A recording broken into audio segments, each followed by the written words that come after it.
Praise the Lord. വേഗം വരുന്നവനായ നമ്മുടെ കർത്താവായ യേശു ക്രിസ്തുവിൻ്റെ നാമത്തിൽ എൻ്റെ സ്നേഹവന്ദനങ്ങളെ ഞാൻ അറിയിക്കുന്നു. ജോഷുവയുടെ പുസ്തകം 5-ാം അധ്യായം 12-ാം വാക്യം. അവർ ദേശത്തിൻ്റെ വിളവ് അനുഭവിച്ചതിൻ്റെ പിറ്റേ ദിവസം മന്ന നിന്നുപോയി. ഇസ്രായേൽ മക്കൾക്ക് പിന്നെ മന്ന കിട്ടിയതില്ല. ആ ആണ്ട് അവർ കനാൻ ദേശത്തെ വിളവ് കൊണ്ട് ഉപജീവിച്ചു. ആ ആണ്ടിൽ അവർ കനാൻ ദേശത്തിലെ വിളവ് കൊണ്ട് ജീവിച്ചു. വേദപുസ്തകം നമ്മെ പഠിപ്പിക്കുന്നത് നമ്മുടെ ദൈവത്തിന് നമ്മുടെ അവസ്ഥകളെ, നമ്മുടെ ജീവിത സാഹചര്യങ്ങളെ മാറ്റുവാൻ കഴിയും എന്നുള്ളതത്രേ. ജീവിതത്തിൻ്റെ ഏതവസ്ഥയിലൂടെ കടന്നുപോയാലും സകലത്തെയും നന്മയ്ക്കാക്കി മാറ്റുവാൻ കർത്താവിന് സാധിക്കും.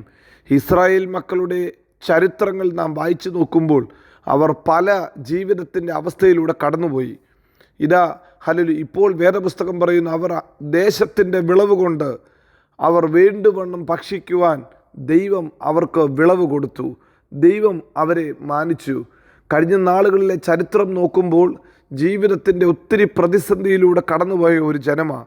ജീവിതത്തിൻ്റെ വലിയ പോരാട്ടത്തിലൂടെ കടന്നുപോയൊരു ദൈവത്തിൻ്റെ ജനമാണ്.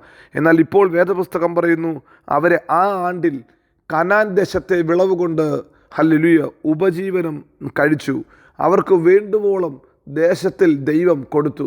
പ്രിയരെ, കർത്താവ് ഇടപെട്ടാൽ നമ്മുടെ അവസ്ഥ മാറും. കർത്താവ് തൊട്ടാൽ ജീവിതത്തിൻ്റെ അവസ്ഥയ്ക്ക് വ്യത്യാസം വരും. ഒരു കാലഘട്ടത്തിൽ മിസ്രൈമിൽ അവർ അടിമകളായി താമസിച്ചവരത്രേ. മിസ്രൈമിൽ താമസിച്ച കാലഘട്ടത്തിൽ അവർക്ക് ജോലിയുണ്ട്, അവർക്ക് നല്ല ജോലിയുണ്ട്. പലരും പല ജോലിയാണ് ചെയ്തുകൊണ്ടിരുന്നത്. അടിമവേലക്കാർക്ക് നിർത്താതെ ജോലിയുണ്ട്.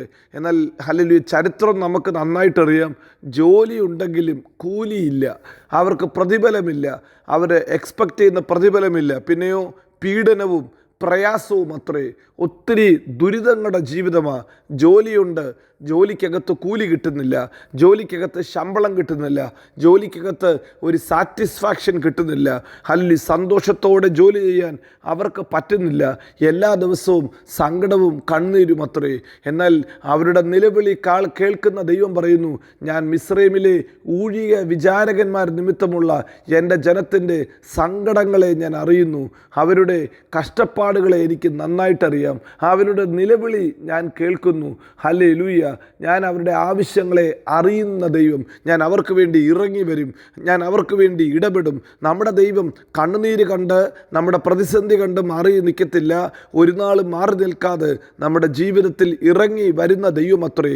മിസ്രൈമിലെ അവസ്ഥ ജോലിയുണ്ട്, കൂലിയില്ല, ജോലിയുണ്ട്, സന്തോഷമില്ല, ജോലിയുണ്ട്, ആഹാരം പോലും നേരെയും സമയത്തും കിട്ടത്തില്ല. ഒത്തിരി പ്രതിസന്ധിയിലൂടെ കടന്നു പോകുന്ന ഒരു ദൈവത്തിൻ്റെ ജനം. ഇന്ന് പകൽക്കാലവും എൻ്റെ ഈ വചനം കേൾക്കുന്ന ദൈവത്തിൻ്റെ പ്രിയ പൈതലേ, ജീവിതത്തിൽ അങ്ങനൊരു സാഹചര്യത്തിലൂടെയാണോ നിങ്ങൾ കടന്നു പോകുന്നത്? നിങ്ങൾക്ക് ജോലിയുണ്ട്, പറയാൻ നല്ല ജോലിയുണ്ട്, എന്നാൽ കൂലിയില്ല. പറയാൻ നല്ല ജീവിത സാഹചര്യങ്ങളുണ്ട്, എന്നാൽ ഒരു സന്തോഷമില്ല, സമാധാനമില്ല.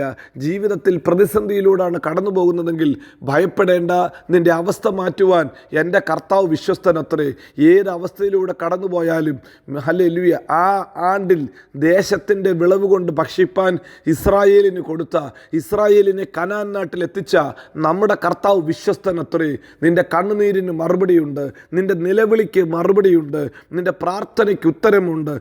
നിൻ്റെ കണ്ണുനീർ തുരുത്തിയിലാക്കി വെച്ചിരിക്കുന്ന ദൈവം, നിൻ്റെ ഉഴൽച്ചകളെ എണ്ണുന്ന ദൈവം, നിനക്ക് വേണ്ടി മറുപടി തരുന്ന ദൈവമത്രേ. നിന്നെ കൈവിടാത്ത ദൈവമത്രേ. മിസ്രൈമിലെ ജനത്തിൻ്റെ അവസ്ഥയിൽ നിന്ന് മരുഭൂമിയുടെ അവസ്ഥയിൽ നിന്ന് നോക്കിയാട്ട്, മരുഭൂമിയിലൂടെ കടന്നു പോകുന്ന ജനത്തിന് ദൈവം ആഹാരം കൊടുത്തു. എന്നാൽ ഒത്തിരി ഉഴൽച്ചകളിലൂടെ, ഒത്തിരി അലഞ്ഞു തിരിഞ്ഞ് നടക്കുന്ന ജനം, അവർക്ക് അന്നന്ന് വേണ്ടത് ദൈവം കൊടുക്കും. അന്നന്ന് വേണ്ടത് പ്രഭാതത്തിൽ മന്ന കൊടുക്കും. ഓരോ പ്രഭാതത്തിലും വേണ്ടത് ദൈവം കൊടുക്കും. അന്നന്നത്തെ ആഹാരം കൊടുക്കുന്ന ദൈവം, അന്നന്ന് വേണ്ടുന്നത് കരുതുന്ന ദൈവം. ജീവിതത്തിൽ ഒരുപക്ഷെ നാം അങ്ങനെ ഒരു അവസരത്തിലൂടെ ആയിരിക്കാം കടന്നു പോകുന്നത്. ഒത്തിരി ഉഴൽച്ചകളിലൂടെ, മരുഭൂമിയിലൂടെ 3 ദിവസത്തെ വഴിയുടെ സ്ഥാനത്ത് 40 വർഷക്കാലം മരുഭൂമിയിലൂടെ അവർ ഉഴന്നു നടക്കുമ്പോൾ അന്നന്ന് വേണ്ടത് ദൈവം കൊടുത്തു. അന്നന്ന് വേണ്ടത് നിങ്ങൾ നോക്ക്, ചിലരുടെ ജീവിത സാഹചര്യങ്ങൾ അങ്ങനെയാണ്. അന്നു വേണ്ടത് മാത്രം ലഭിക്കും. അന്നത്തേക്ക്, ആ മാസത്തേക്ക്, ആ ദിവസത്തേക്ക് വേണ്ടത് മാത്രം കഷ്ടിച്ച് ഹല്ലേലൂയ കിട്ടുന്ന ഒരവസ്ഥ, ഓരോ മാസവും ഹല്ലേലൂയ എങ്ങനെയും കഴിഞ്ഞു പോകുന്ന ഒരവസ്ഥ. പ്രിയരെ, കർത്താവ് നിങ്ങളെക്കുറിച്ച് പദ്ധതിയുള്ള ദൈവമാണ്. നിങ്ങളൊന്ന് ഏൽപ്പിച്ചു കൊടുക്കുമോ? നിങ്ങൾ ഉഴന്നു നടക്കുമ്പോൾ അതിൻ്റെ പുറകിൽ ഹല്ലേലൂയ ദൈവത്തിനൊരു പദ്ധതിയുണ്ട്. ദൈവത്തിന് ചിലത് നിങ്ങളെ പഠിപ്പിക്കാനാണ്. ദൈവത്തോട് മറുതലിച്ചവരെ ദൈവം ഹല്ലേലൂയ ജീവിതത്തിൻ്റെ സാഹചര്യങ്ങൾ കാണിച്ചു കൊടുക്കുക. ഇന്ന് പകൽക്കാലം അവൻ്റെ ബലമുള്ള കൈക്ക് കീഴിൽ താഴ്ത്തി സമർപ്പിക്കുമോ? അവനോടൊന്ന് പറയുമോ, കർത്താവേ, ഞാൻ അങ്ങയുടെ പൈതലാ, അങ്ങയുടെ രാജ്യത്തിൻ്റെ സമൃദ്ധിക്ക് വേണ്ടി എന്നെ വിളിച്ചതാ, നിങ്ങൾക്ക് ജീവൻ ഉണ്ടാകാനും അത് സമൃദ്ധിയായിട്ടുണ്ടാകാനും എന്നരുളി ചെയ്ത ദൈവത്തിന് ഞങ്ങളുടെ ജീവിതത്തിൻ്റെ നന്മയ്ക്ക് ഹല്ലേലൂയ ഒരു പദ്ധതിയുണ്ട്.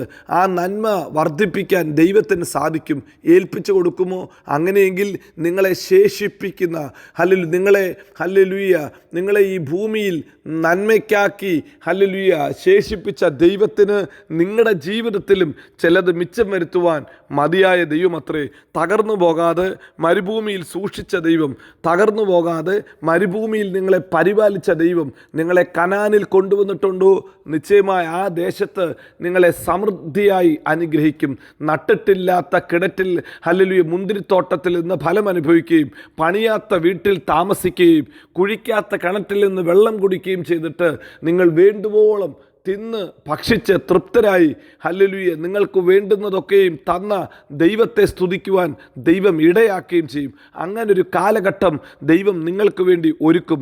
നമ്മുടെ കർത്താവ് വിശ്വസ്തനായ ദൈവമത്രേ.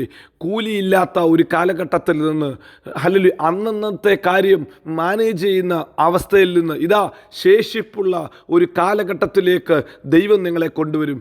മിച്ചം വരുത്തുന്ന ഒരു കാലഘട്ടത്തിലേക്ക് ദൈവത്തിൻ്റെ തിരഞ്ഞെടുക്കപ്പെട്ട ജനമേ നിങ്ങളെ ദൈവം കൊണ്ടുവരും.